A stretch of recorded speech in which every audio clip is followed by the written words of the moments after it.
Pearl River head football coach Joe Harris. Coach, I mean, smile comes to my face. I know a smile comes to your face when you mention what the 2018 Rebels did. They'll go down in history as thus far the greatest team and the greatest season in school history. Before we talk about the 2019 Rebels, just a little look back. How much fun was last year? It was a lot of fun. Had a lot of good kids, but they're gone. Gotta try to keep it going. How much does last year's success help you build on this year's success, where the players, maybe believe more? Hey, you know what? We want a playoff game. Coach Harris knows what he's talking about. I gotta listen. I gotta push harder. That kind of stuff. Have you seen inspiration drawn from last year with the 2019 kids thus far? A lot of these returners were a big part of it, so they were right there in the mix. So pretty sure their expectations are pretty high. What are the expectations of this program? Get in the playoffs and see what we can do. New offensive coordinator for you, Jacob Carl comes in. First off, why make that move? I mean, what do you like about what Jacob has brought, and what has he brought for people who have never seen what that kind of offense looks like? What has he brought to the program? Well, Jake played for me back in, I think he graduated in 05 to 2005. Great player, great kid, quality man, very knowledgeable, a lot of energy. Kids are really responding to him. The change in the offense is I just think it's time to maybe kind of change the culture around here and just try to keep up with everybody else. You talked about the energy, maybe breathe some new life and just maybe give everybody's maybe bouncing around a little bit more now? Yeah, maybe so. I think this is home for Jake, and I think he's excited. That's where he met his wife, right here at Pearl River High School, so I think he's going to do a great job. All right, when we talk about the 2019 Rebels, I remember when I did the interview with Corey Warren, when we were talking about, he said, Coach, I got all 5 starting offensive linemen coming back, and he had a smile from ear to ear. As a coach, that's a great way to start from, and talk about those starters up front coming back. Should be the strength of our team. It'll be our O-line. We got Nick Smedra back. Now, he played center last year. I think we're going to move him to guard. Will Watts is back. I think he's going to work the center position.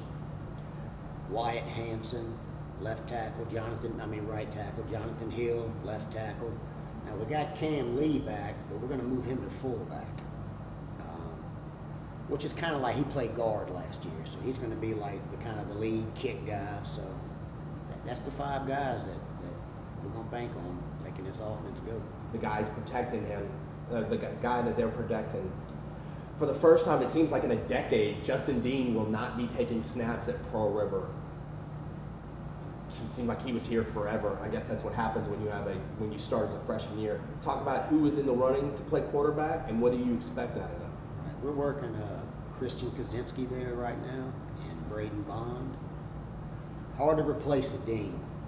I mean, haven't had too many like him around here, so I don't think they're going to try to be Justin Dean. I think they can be themselves, and I think our offense can be efficient.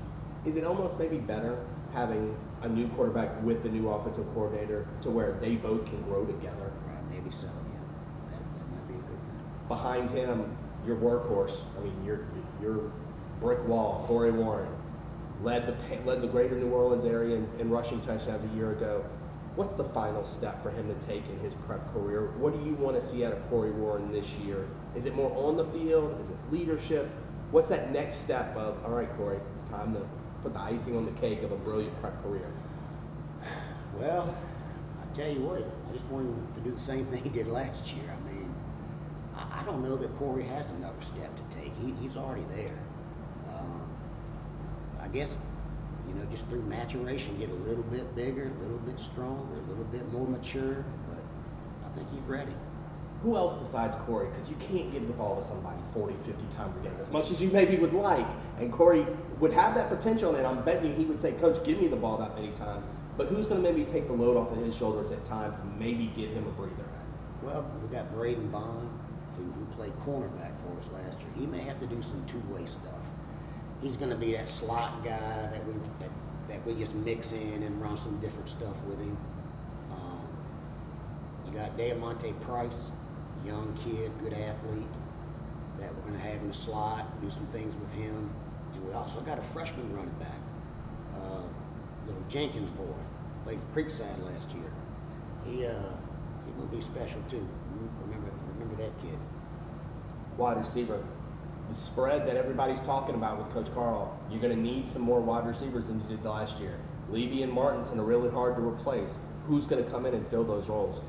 You got Bond, you got the Price kid, Blaine Bourgeois. He's our soccer goalie. He's come out this year. Joe Salings, he'll be a new kid for us. Got good hands, can run. So we're going to have to use them all. Switching over to defense now. Your defensive front. Let's start up front on the defensive line.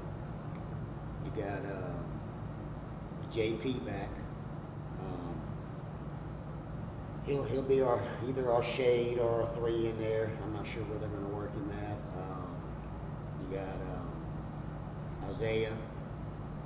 He's going to be back. He played defensive end for us last year. And we're going to have to plug some new guys in there. We're still in the process of trying to figure that out. Your linebacking core. They're all back. So we got the Gillum kid back. We got Matthews back. We got Roy Smith, who's an all-parish linebacker for us last year. And we expect Bo Garner to step up for us this year as a senior. So we think our linebacking core might be the strength of our defense. I was going to ask about that. How much of that is, while those youngsters up front on the defensive line maybe try to grow and understand what Coach Lab is calling, what y'all are doing, how much are you going to maybe have to align those linebackers to maybe do more than expected those first couple games? Right. Well, yeah, I mean, they have the experience. They've all played, but we're going to have, Dejan behind him and Bond at the safety position. They'll be the brains of the outfit on the defense, making the calls and everything. So both those boys, Dejan may have to play a little 2 ways too, because he can catch a football. All right, Dejan and Bond, you talked about in your secondary, your safety. If they're at safety, who's at the corner? Right now we're working a young guy, Stephen Kent. He's going to be a sophomore, and still kind of looking for that other corner. That Jenkins kid may have to step up as a freshman. We're working some younger kids there. We did lose some people in the secondary, so we're trying to fill that. May have to be some 2-way guys. My last question, and I've asked this to every coach that I've done this video interview with so far. I'm not going to ask in terms of wins and losses. I wouldn't do that to any coach because you don't know about injuries and any of that kind of stuff. But I'd love to know, what's your gut telling you? Like when you go home or your drive home after practice and you're thinking about the season, what's your gut telling you about what the 2019 Rebels are capable of? We're going to be capable of competing every Friday night. Wins and losses, they seem to take care of themselves, but we're going to have a competitive football